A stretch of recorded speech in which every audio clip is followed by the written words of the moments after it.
Hey, bonjour tout le monde! Bienvenue sur ma chaîne, je jardine au Québec. Ça fait longtemps que je ne vous ai pas accueilli dans ma cuisine. Eh bien, c'est le cas ce matin parce que je vais faire quelques semis en vous expliquant justement les différents semis qu'on peut faire au mois de mars au Québec. En fait, qu'on peut faire, qu'on doit commencer parce qu'il s'agit de cultures qui vont avoir une croissance lente. Donc, il faut les commencer dès le mois de mars en intérieur. Alors, c'est ce dont je vais vous parler aujourd'hui. Donc, habituellement, moi, le premier semis que je fais dès début mars, ce sont les semis d'oignons. C'est d'ailleurs ce que je vais faire aujourd'hui. C'est mes premiers semis que je vais faire avec vous. Là, on n'est pas début mars, on est fin février parce que je tourne souvent mes vidéos au moins des fois 2 semaines, habituellement une semaine avant de vous les publier pour prendre le temps, pour avoir le temps de faire le montage. Donc, fin février, c'est le moment, moi, que je vais faire là, mes semis d'oignons. Les semis d'oignons, vous pouvez les faire de 10 à 12 semaines. C'est sûr que ça dépend des différentes variétés, mais la plupart des oignons sont des oignons à jour long et c'est des oignons souvent qu'on peut commencer 10 à 12 semaines avant la date de dernier gel dans notre région. Moi, je suis dans une zone de rusticité 4B. Donc, dans ma zone, habituellement, après la 3e semaine de mai, il n'y a plus de gel. C'est sûr que certaines années, ça va être différent, ça va être une semaine plus tôt, une semaine plus tard. Mais de façon générale, 3e semaine de mai, c'est bon pour moi dans ma région. Alors, si je vais de 8 à 12 semaines avant, je tombe fin février, début mars.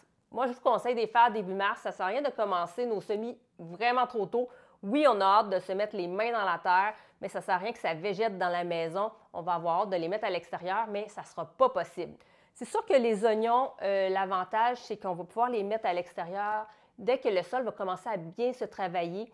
Moi, je regardais sur mes sachets un petit peu plus tôt parce que souvent, vous avez toutes les indications sur les sachets et ça disait que la plupart de mes variétés que j'ai ici, je peux les mettre en terre directement 2 à 4 semaines avant la date de dernier gel. Donc, habituellement, mes oignons, moi, je les mets dans mon sol début mai. Donc, quand ça se travaille vraiment bien, que le sol est bien dégelé, à ce moment-là, on peut mettre nos oignons directement à l'extérieur. C'est pas comme les cultures d'été, par exemple, comme les tomates ou les piments poivrons, là, qu'il faut vraiment attendre que les nuits soient suffisamment chaudes pour pouvoir les laisser passer la nuit à l'extérieur. Donc, pendant que je vais vous parler des différents semis qu'on peut faire au mois de mars, moi, je vais faire des semis d'oignons. Je vais faire 5 variétés, tout simplement parce que je vais faire 4 rangées. Donc, je vais faire des oignons blancs, des oignons roses, des oignons rouges et des oignons jaunes. Mais mes oignons jaunes, j'ai un paquet qui date de 2022 et j'ai également un paquet qui date de 2023. Donc, je veux passer mon sachet avec mes graines de 2022 parce que c'est important pour tous vos semis, d'ailleurs, si vous avez des graines, de regarder la date où les semis ont été récoltés, les semences, et regardez aussi leur temps de maturité, plutôt leur durée de vie à vos graines, parce qu'ils ont toute une durée de vie. Les oignons, c'est court la durée de vie, c'est de 1 à 3 ans. Donc, mes 2022, on est en 2024, ça fait déjà 2 ans. Déjà, le taux, si je regarde mes 2022, le taux à ce moment-là de germination était de 94 %. Donc, oui, il y a des pourcentages de taux de germination. L'année suivante, c'est sûr, d'année en année, le taux de germination va diminuer. Et dans le cas d'une durée de vie de 1 à 3 ans, ça se peut qu'en 2024, tout simplement, que ça ne germe pas du tout. Ou que j'en ai 1 sur 5 qui va germer, peu importe. Donc, je vais en mettre un petit peu en plus grande quantité à ce moment-là des oignons pour m'assurer d'en avoir cette année-là, parce que c'est quand même long à produire des oignons. Fait qu'on ne veut pas se rendre compte un mois plus tard que finalement, il faut recommencer nos semis, puis qu'on va être vraiment très en retard dans notre saison. Et là, je donne l'exemple pour les laitues. J'avais fait des semis de laitue en alvéole dans une vidéo que je vous ai fait, des grandes rapides qui sont des 2023 sur le sachet. Des laitues, c'est supposé être bon 2 à 4 ans. Eh bien, moi déjà cette année, une année plus tard, il n'y a rien qui a germé. J'ai été obligée de me racheter des graines. Donc, ça peut être bien des fois de faire des petits tests de germination avant de commencer la saison. Donc, c'est ce que je vous conseille. Si jamais vous ne savez pas comment faire des tests de germination, je vais essayer de retrouver puis vous le mettre en fiche. Je vous montrais comment faire des tests de germination. Je testais des vieilles graines l'année dernière pour voir là, si je pouvais les réutiliser pendant la saison. Alors voilà, je ne ferai pas des oignons verts qu'on peut appeler aussi échalotes ici au Québec, mais qui sont des oignons verts en fait. J'en ferai pas parce que les oignons, habituellement, c'est 10 à 12 semaines. Les oignons verts, c'est plus de 8 à 10 semaines. Donc les oignons verts, je vais attendre à la fin du mois de mars pour pouvoir les faire. Oui, vous pouvez les commencer plus tôt si vous voulez parce que vous pouvez les manger dans la maison, hein, les oignons verts. Vous les coupez, puis ce que vous coupez, à ce moment-là, vous pouvez les manger. Mais moi, je ne trouve pas ça nécessaire là, de le faire comme ça parce qu'encore là, je les étire dans la maison avant de les mettre dehors. Ce n'est pas vraiment nécessaire de faire comme ça. Alors, je me lance dans mes semis d'oignons. Ce n'est pas nécessairement le sujet du jour, fait que je vais vous parler en même temps. Juste vous expliquer quand même un petit peu en commençant. Je vais commencer en mettant du terreau de rempotage dans le fond. C'est la première année que je fais ça. Absolument, je mets juste du terreau à semis. Je peux faire juste du terreau à semis. Seulement, comme je les garde longtemps dans la maison, j'ai envie d'essayer de voir si je mets du terreau de rempotage dans le fond et du terreau à semis à la surface, si à ce moment-là, je peux avoir encore des meilleurs résultats sur mes oignons. Donc, c'est un petit test que je fais. Donc, ce n'est pas nécessairement ce que je vous conseille, c'est ce que moi, je vais faire. Et je n'ai pas humidifié mon terreau comme je fais à l'habitude. J'ai un abonné qui m'a dit qu'elle trouvait que ça allait mieux, en fait, de ne pas le mouiller pour pouvoir faire nos alvéoles. Donc, moi aussi, je vais le tester comme ça. En fait, je l'ai déjà fait, mais je vais retester, voir là, si le taux d'humidité est suffisant à ce moment-là quand je ne mouille pas mon terreau à l'avance. Mais quand même, pour mes autres semis, c'est parce que c'est des oignons. On ne veut pas non plus que les oignons aient trop d'humidité. Mais sinon, j'aime bien mouiller mon terreau pour m'assurer un taux d'humidité qui est suffisant, au moins au départ, pour la germination de mes graines. Donc, je vais commencer en remplissant mes alvéoles.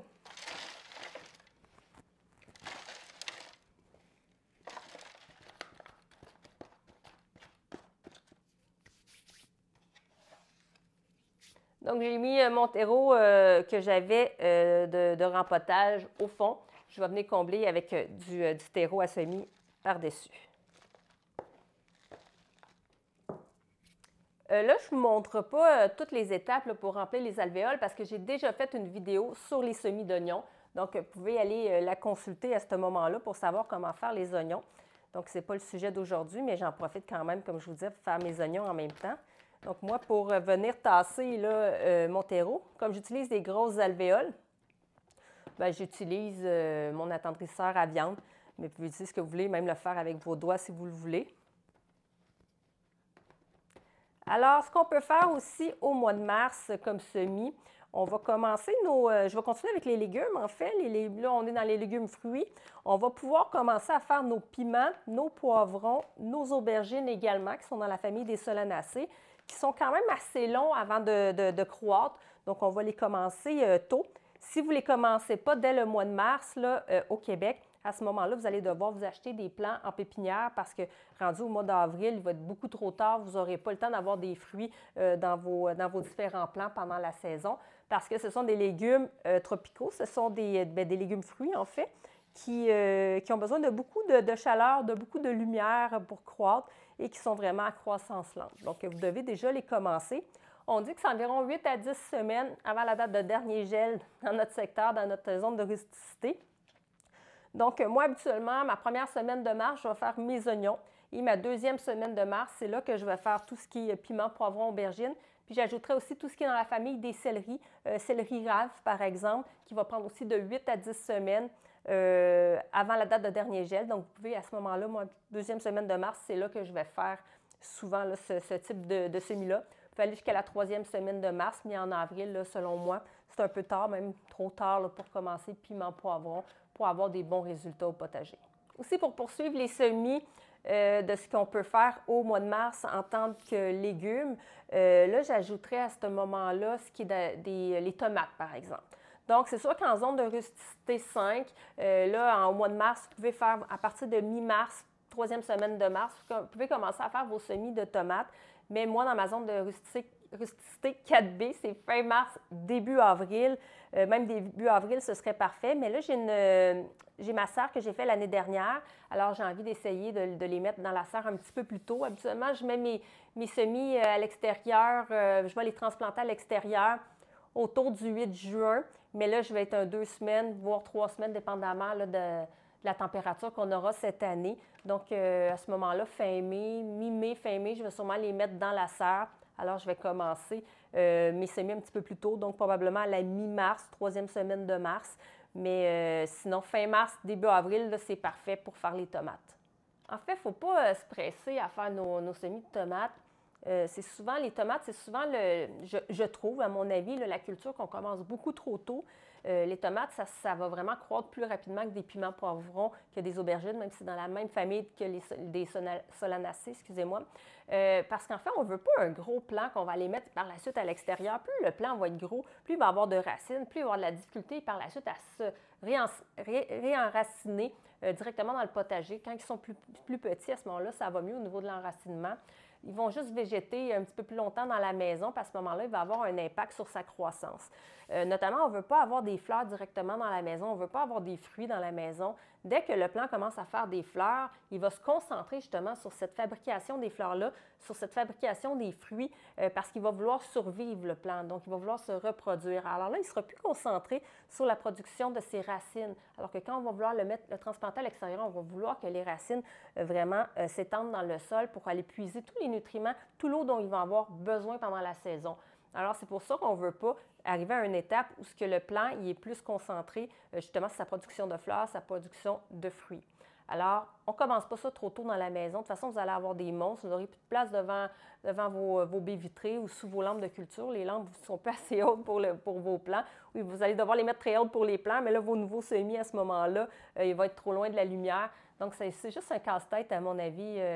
Il ne faut pas faire ça. D'ailleurs, je vais vous montrer un plan que j'ai commencé très tôt. C'était juste pour vous montrer comment faire les semis. Donc, j'avais fait un semis de tomates pour vous montrer un petit peu la progression. Je vous montre qu'est-ce que ça a l'air. Je les ai faits fin janvier, puis je vous montre déjà ce que ça a l'air début mars. Donc, voilà ce qui a l'air mon plan. C'est déjà le deuxième rempotage. Puis, il ne peut pas être dehors dans la serre en mai, sinon en juin directement à l'extérieur. Donc, clairement que ce plan-là ne va pas finir à l'extérieur dans mon cas, là. Donc, c'est un plan que j'avais fait. Et là, je ne sais pas si vous allez voir, mais on voit déjà la formation ici des petites fleurs. Donc, il va y avoir des fleurs bientôt. Ce qui dit fleurs va vouloir dire produire des fruits. Donc, ça va être pas une bonne idée, dans mon cas, de le garder, de le sauver puis d'aller le mettre au potager par la suite. Alors moi, je voudrais le garder dans la maison, mais encore là, il manque beaucoup trop de lumière là, en ce moment. Je suis obligée de les mettre sous des lampes de culture. Puis mes lampes de culture, j'ai envie de les consacrer pour les autres semis que je vais vouloir utiliser là, pendant la saison chaude. Donc, semis de tomates, on attend. C'est seulement de 6 à 8 semaines avant la date de dernier gel. Et c'est la même chose pour plusieurs choux, notamment les choux-fleurs, les choux rouges. Les choux, habituellement, c'est 6 à 8 semaines aussi. Bon, il y a certaines variétés de choux, ça va être plus un 4 à 6 semaines. Donc, vous pouvez regarder sur les sachets, sur différents sites à ce moment-là pour trouver l'information. Mais la plupart, vous pouvez déjà les commencer à la fin mars, début avril également là, pour vos choux. Donc, avant de commencer à vous parler maintenant des fines herbes qu'on peut faire au mois de mars, parce que la plupart des fines herbes, moi, je vais les faire au mois de mars. Habituellement, même mes fines herbes, moi, je vous parlais, première semaine, les oignons, deuxième semaine, piment, poivron, aubergine, céleri. Troisième semaine, après souvent, je vais tomber là, justement dans mes fines herbes. Donc, mais avant de vous parler des différentes fines herbes qu'on peut faire, je vais vous parler un petit peu des oignons là, que je vais utiliser pour cette année. Donc, dans mes oignons jaunes, la première ligne que je vais faire, je vous l'ai dit, je suis retrouvée, j'ai deux variétés que je vais mettre parce qu'il y en a une qui date de 2022. Donc, il va y avoir les oignons jaunes Yellow Sweet Utah, puis les New York Early, un qui vient de l'Icumene, l'autre de Semences Ancestrales. Donc, mes taux de germination, 94 % en 2022 pour celui-là, et celui-ci, c'est 83 % en 2023. Donc, le taux, il est quand même élevé, mais il n'est pas excellent. Alors, je vais en mettre en plus grande quantité. Moi, mes semis d'oignons, ce que je fais, c'est que je veux avoir habituellement 3 oignons parce que je les mets en poquets de 3 parce qu'ils vont vraiment s'agrandir vers l'extérieur. Donc, ils ne vont pas se nuire. Oui, il va falloir les distancer un petit peu plus au potager avec les autres poquets, mais quand même, en termes de quantité, ça va en faire plus si j'en laisse 3. Excusez-moi, je suis encore dans mon rhume. Donc, ce que je disais, c'est que je vais en mettre 3. Là, je vais devoir en semer peut-être un petit peu plus que 3 vu que le taux de germination n'est pas excellent. Ou j'en sème 3 puis je me dis si j'en ai un, c'est pas grave. Bon, j'en veux au moins un.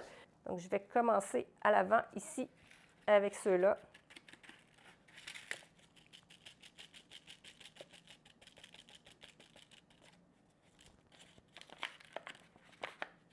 Je vais les finir tant qu'à y être. Ça ne me sert à rien de garder ça plus longtemps. C'est 1 à 3 ans seulement la durée de vie. Donc, je vais poursuivre le restant avec mes Yellow Sweet Utah. Pour ce qui est des aromatiques, finalement, au mois de mars, habituellement, les aromatiques, c'est environ 8 semaines pour la plupart. Les fines herbes, dans le fond, 8 semaines avant la date de dernier gel. Donc, la 3e semaine de mars, pour moi, c'est l'idéal. Donc, moi, ce que je fais, 3e semaine de mars, je vais faire le persil. J'essaie de mettre mes 3 graines. C'est dur finalement de parler puis de faire des semis en même temps, de se concentrer. Donc, je vais faire mon persil. On peut faire le thym, l'origan, on peut faire le romarin, par exemple. On peut faire la menthe également. La menthe, c'est de 8 à 10 semaines, mais moi, je fais, tant qu'à en faire un 10 semaines puis l'autre 8 semaines, c'est 8 à 10, l'autre c'est 8. Moi, je fais tout à 8. Comme ça, je vais regrouper ensemble les semis que je peux faire dans les mêmes temps. Donc, c'est sûr que je ne vais pas tout faire en même temps mes légumes, mais si je suis capable d'en regrouper à ce moment-là puis me faire une session de semis, je vais aimer mieux ça que d'en faire un petit peu à chaque jour. Donc, c'est ça. Persil, thym, origan, je l'ai dit. Menthe. Pour ce qui est des autres, mettons, on peut retrouver dans la famille des aromatiques, par exemple, la ciboulette, le basilic. Mais ça, c'est plus un 4 à 6 semaines avant la date de dernier gel. Ça, absolument, j'attends vraiment en avril pour les faire. Encore là, à moins que vous ayez envie d'en faire, de les mettre sur le bord de votre fenêtre, par exemple, dans la cuisine pour en consommer. Vous pouvez les commencer tout de suite. Mais si vous avez l'intention de les mettre à l'extérieur par la suite, mais attendez au mois d'avril avant de faire à ce moment-là ces différentes variétés. Donc, maintenant, je vais faire mes oignons rouges, qui sont des Red October. Donc, maintenant, j'arrive pour ma dernière semaine de mars, si j'ai réparti comme ça en semaines, ma 4e semaine de mars, par exemple. Là, je vais commencer à faire mes fleurs habituellement. Donc, la plupart de mes fleurs, c'est là que je vais les faire. Ce que je vais faire comme fleurs, moi, je fais habituellement des pensées, je fais des rudbeckies, des œillets d'Inde, je fais des capucines, je fais de la bourrache. Seulement, fin mars, les seuls que je vais faire, ce sont mes pensées. Je vais faire mes rudbeckies et mes œillets d'Inde également, parce que c'est environ 8 semaines avant la date de dernier gel. Vous pouvez faire aussi des géraniums, pétunias, des impatiens aussi. C'est des genres de fleurs que vous pouvez aussi faire à la fin mars, là, que vous pouvez déjà commencer. Mais ce n'est pas des fleurs que moi je mets au potager. Du moins, ce n'est pas cette année que je vais en mettre. Sinon, moi, je fais aussi habituellement des capucines, mais ça va attendre au mois d'avril parce que vraiment, là, c'est beaucoup plus rapide. J'ai un plan d'ailleurs que j'ai commencé à la maison. Ça fait même pas 2 mois là, que je l'ai fait. Vous voyez, il est déjà très gros, déjà rempoté 2 fois également. Donc, à ce moment-là, les capucines, je vais les faire seulement en avril. Je fais de la bourrache aussi, mais la bourrache, on la fait directement à l'extérieur. On peut les commencer à l'intérieur sans problème, mais sinon, directement à l'extérieur au printemps, ça va très bien. Ça pousse vraiment très rapidement, puis ça devient gros, fait que ça ne sert à rien de le faire nécessairement dans la maison. Donc, moi, habituellement, c'est ça, dernière semaine de mars, c'est là que je vais faire mes fleurs. Si vous voulez faire de la lavande, c'est plus en février, habituellement, qu'on fait la lavande. C'est sûr que là, si vous êtes à la première semaine de mars, vous pouvez aussi peut-être le faire. C'est juste que ça va prendre un temps habituellement, mais ça va être préférable de faire un temps de stratification. En fait, c'est d'une exposition au froid de 14 à 30 jours. Puis par la suite, on les sort, puis on les fait comme on les remet sous lampe, là, on les met à la lumière. Mais quand même, une période de froid au départ, ça va vraiment pouvoir les aider à vraiment faire la germination, leur cycle de germination. Et puis par la suite, germer, ça peut aller jusqu'à 40 jours.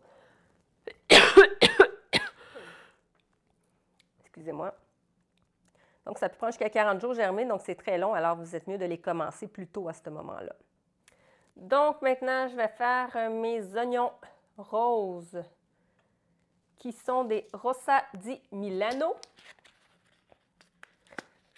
Pourcentage en 2022 de 92 %.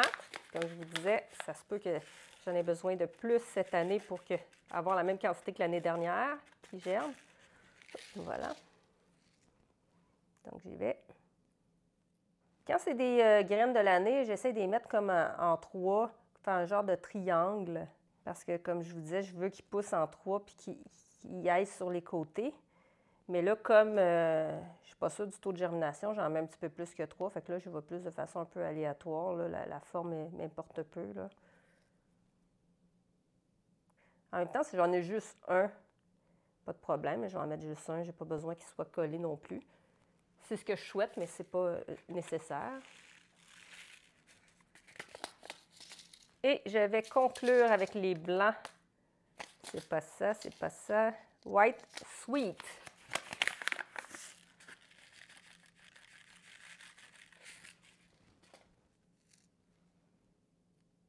Donc, là, j'ai mis tous mes graines. Ce Ce que je vais faire, c'est que je vais venir tamiser un petit peu de terreau à la surface, un terreau à semis, bien entendu. C'est quand même des mini-graines, donc je veux quelque chose de suffisamment fin. Donc, on enlève les grosses mottes. Donc, je vais tomber sur le côté, je vais le réutiliser. Là, je vais utiliser un tamis de cuisine. Vous pourriez le faire directement avec vos mains. Avec un tamis, ça va bien parce que ça fait des couches très minces. Ça salit moins les mains aussi.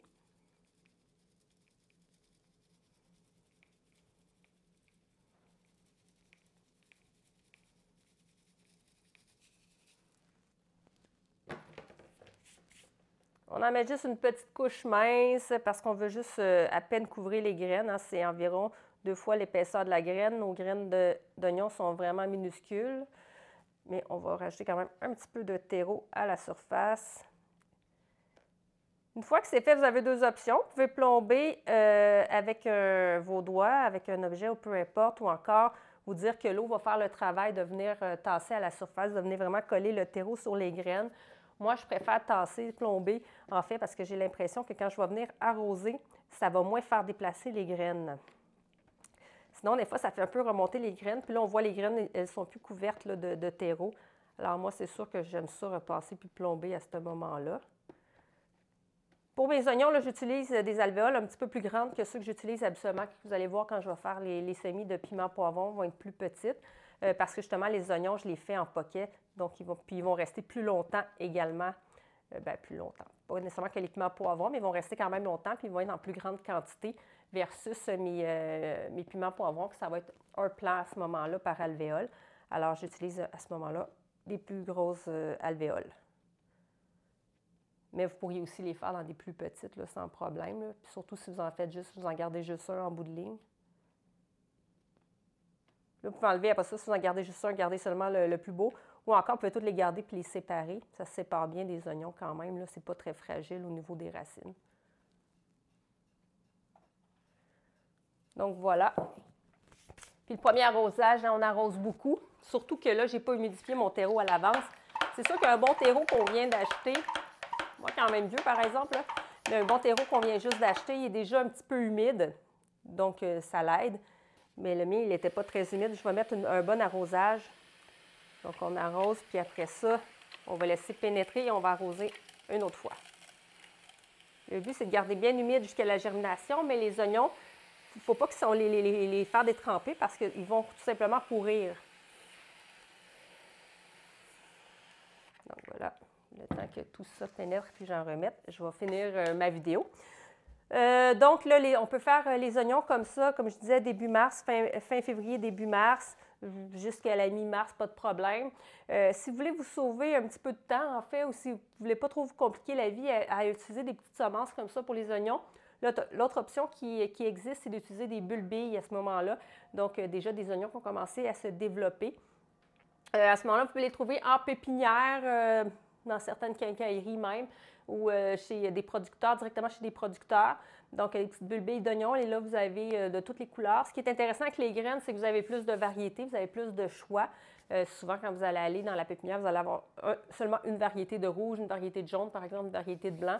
Donc, vous êtes un petit peu plus limité, mais vous allez peut-être sauver du temps de cette façon-là. Il y en a qui vont préférer faire de cette façon-là également, parce que c'est quand même assez long de faire ces semis-là à l'intérieur. On les garde longtemps dans la maison. Donc, ça peut être une bonne option. À ce moment-là, vous allez pouvoir les trouver en jardinerie habituellement fin avril, début mai. En avril, souvent, par chez moi, là, ça commence à sortir. Et puis, vous allez pouvoir les mettre au potager directement quand le sol va être un peu réchauffé, qui va bien se travailler. Donc, habituellement, là, au début mai, c'est parfait pour les oignons. Plus tôt dans la vidéo, je parlais de la durée de vie de nos graines. Eh bien, ce n'est pas parce qu'ils sont dans la même famille, par exemple, les solanacées, si on parle des piments poivrons, par exemple, versus les tomates, la même famille, mais ils n'ont pas nécessairement la même durée de vie. Par exemple, les piments poivrons, ça va être 2 à 4 ans de durée de vie pour les graines, alors que les tomates, ça va être de 4 à 10 ans. C'est nos grandes championnes. C'est les graines qui se conservent pas mal les plus longtemps. Puis c'est la même chose pour les fleurs. Les différentes fleurs vont avoir des durées aussi de vie de leurs semences. Alors moi, ce que je vous conseille, c'est de regarder vos sachets puis d'aller vous informer c'est quoi la durée de vie. Ce que je pense faire, je vais vous mettre dans la description de ma vidéo le lien vers le site de l'Écoumène. Je sais que j'en parle souvent parce que je vous ai parlé de leur calendrier des semis pour aller voir quand est-ce que c'est le bon moment là, pour faire nos différents semis à l'intérieur versus à l'extérieur. Eh bien, sur leur site, il y a aussi un endroit où on peut trouver la durée de vie des semences, la moyenne de la durée de vie. Donc, ce que je vais vous faire, je vais essayer de m'en souvenir, puis je vais vous le mettre en description. Comme ça, vous allez pouvoir vous y référer. Donc, merci beaucoup d'avoir visionné cette vidéo. J'espère que ça vous a intéressé, que ça vous a aidé pour débuter là, la saison des semis. Si jamais vous avez des questions, n'hésitez pas à me les mettre en commentaire. Ça me fait toujours plaisir de vous lire.